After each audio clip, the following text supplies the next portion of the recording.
All right, it has been a few minutes since I have filmed a Demko knife. This comes to me from Alex over at the Watch It Cut channel.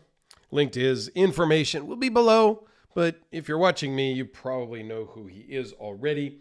This is the Demko 20.5 in 20 CV with Ultem, and it's the SC, which I think is like the Shark Cub, okay? So it's the smaller one. And man, is it small. It feels really good in the hand, but it's pretty small. Let's just jump right to a couple size comparisons with the AA battery and a Sharpie, just to give you a sense of its size, okay?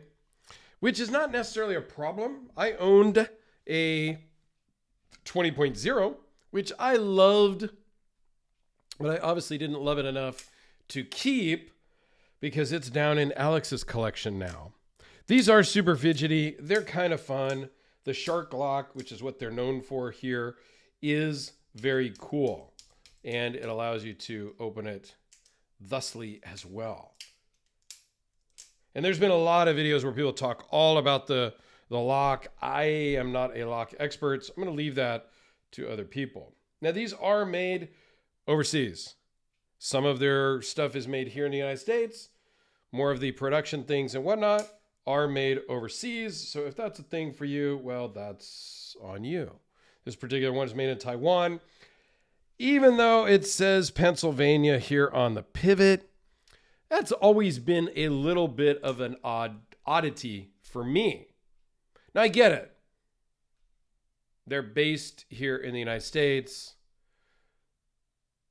They have designed everything here. They've created everything here, invented everything here, and just OEM it overseas. And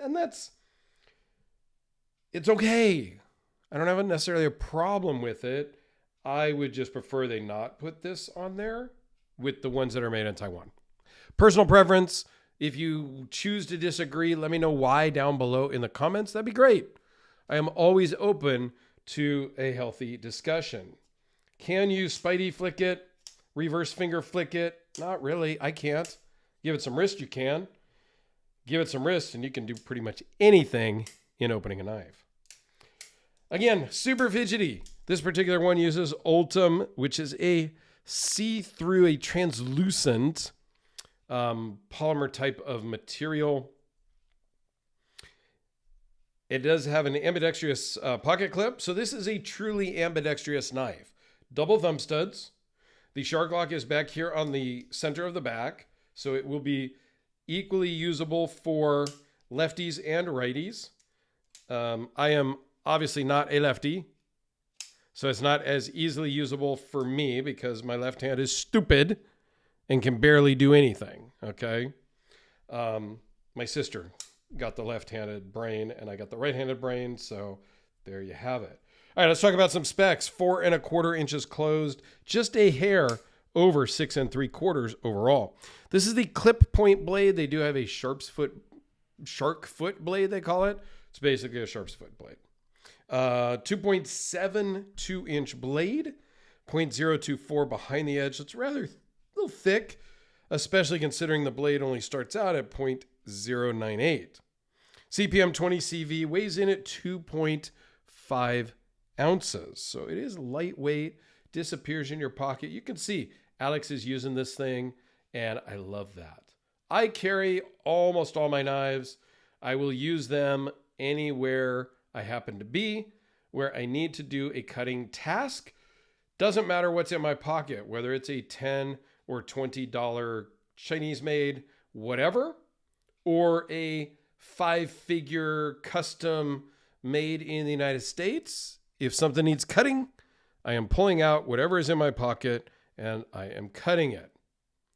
So there's the patent number for the Shark Lock.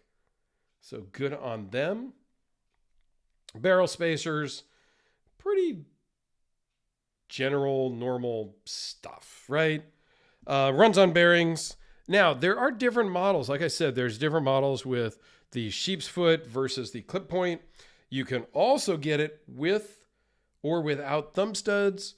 There is an opening here, like a fuller thumb hole, if you will. It's kind of oblong, that you can get it with or without. This one actually has it without, obviously, but you can get it with that and minus the thumb studs, which really aids. They call that the slicer version.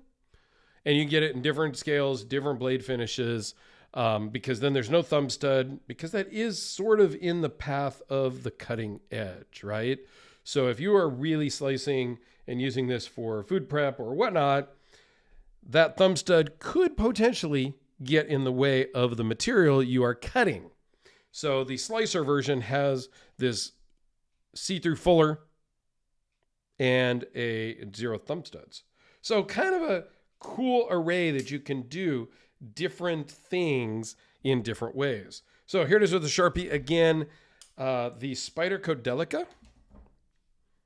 One of my favorite budget knives, the Kubi KB237, the Carve.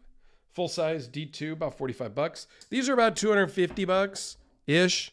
They go in different prices based on material and blade shape with thumb studs with that. Like all of those things factor into pricing ever so slightly. But pretty cool, really sharp. I don't have anything in front. I have a little piece of cardboard. That one wasn't really, it was already cut. So yeah, this thing is gonna get work done if you want to do that. And for 250-ish bucks, probably not a bad way to go to cut into your Amazon boxes like I just did. Because really, let's be honest, most of what I do is open Amazon boxes. So there you have it. Thanks, everyone.